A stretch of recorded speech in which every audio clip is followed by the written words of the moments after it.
impressed were you by this Ravens squad?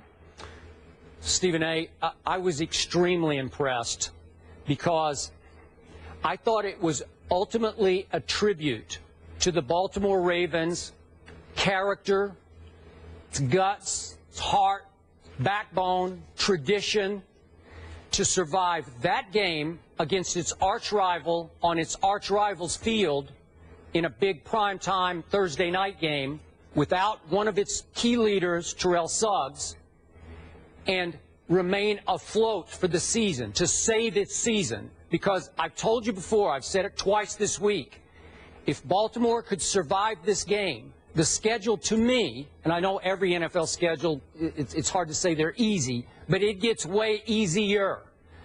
All of a sudden, Baltimore is still a factor in this division race because I think Baltimore, off now a little mini bye, 10 days off, will start to get on a roll as it starts to get healthier.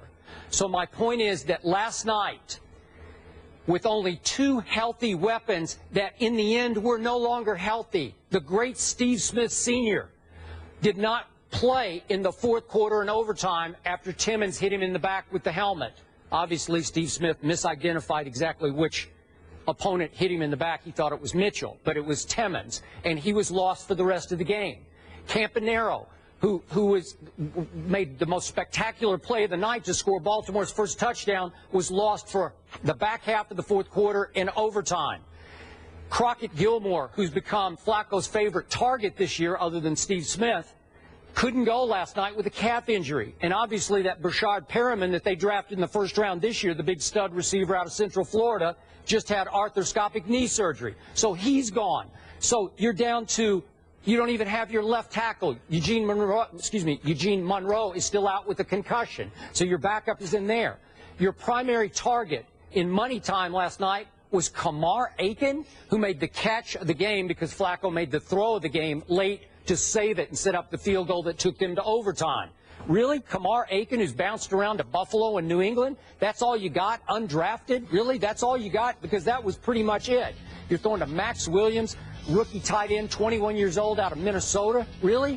And so I was highly impressed that against all odds, this team overcame two big Flacco to Fluco turnovers. They lost the turnover battle 2-0, and they won away.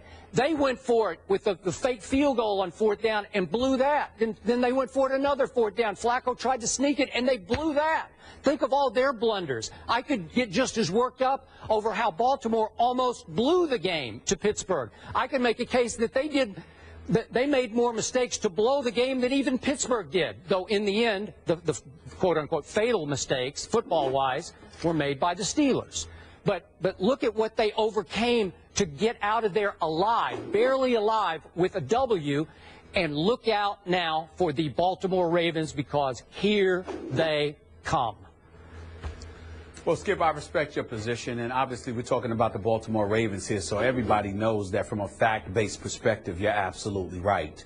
But I would contend to you that outside of Justin Forsett showing up and reminding us all of the running back that he was last year, and he deserves a whole lot of credit for that because he played an hellacious game last night. He deserves a lot of credit. You got to remember, Baltimore didn't even start the game running the football on their first drive. They threw the ball every time. They didn't even run the football. And then here comes Justin Forsett. He set up their first touchdown because of a 33-yard run.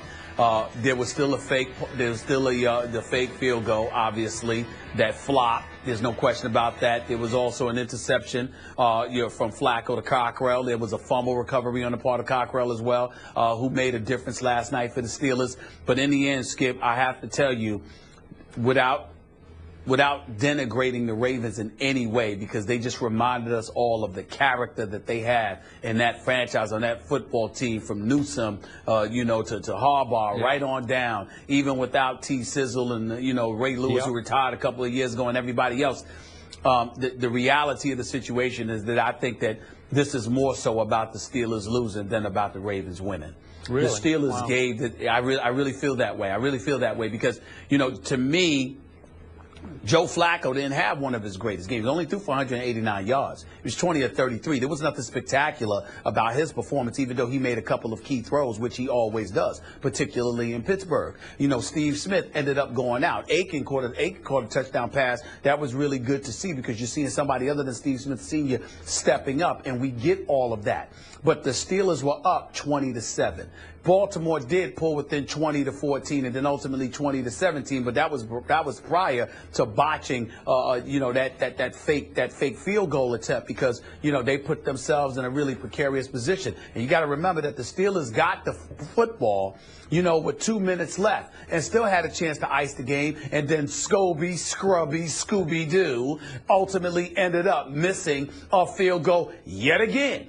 Why? Because in part, the Steelers got conservative. The Steelers played the whole game conservative until the overtime period arrived. Then they got a bit reckless and adventurous, and it just got on my nerves. It shows there's no continuity, no rhyme or reason to what they're doing offensively, and we can understand and surmise why that is because there's Michael Vick instead of Big Ben Roethlisberger. But the flip side to it is that the game was theirs to lose. Not once, not twice, but one could argue on at least 5 or 6 different occasions. The 2 missed field goals, the 2 4th-and-1 situations. I mean, you just look at it and you just say, what the hell is going on here? There were so many blown opportunities for the Steelers to put this game away.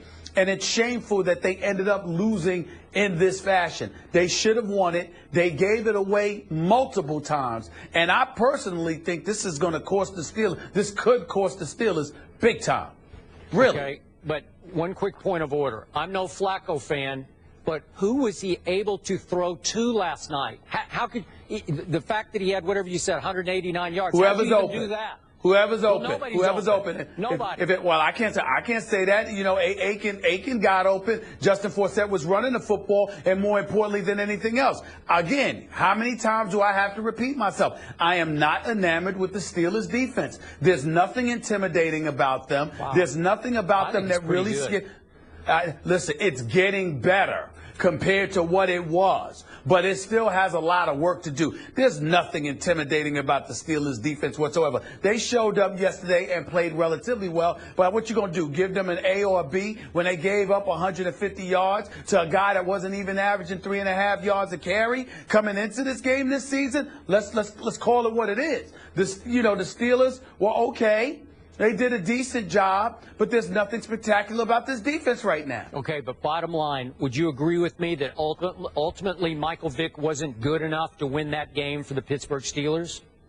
I'm going to say to you that ultimately Todd Haley wasn't good enough because he didn't make sure that Le'Veon Bell got the ball. It shouldn't have came down to Michael Vick. It was supposed to come down to Le'Veon Bell or Scooby-Doo.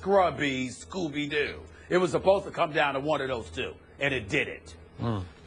Tell us how you really feel. Or it didn't in Le'Veon Bell's case. Big win for the Ravens, though, who have a very favorable schedule coming up. I think they can easily win, not easily, but 4 of the next 5. Browns, Niners, Cardinals, which will be tough, Chargers, and Jaguars.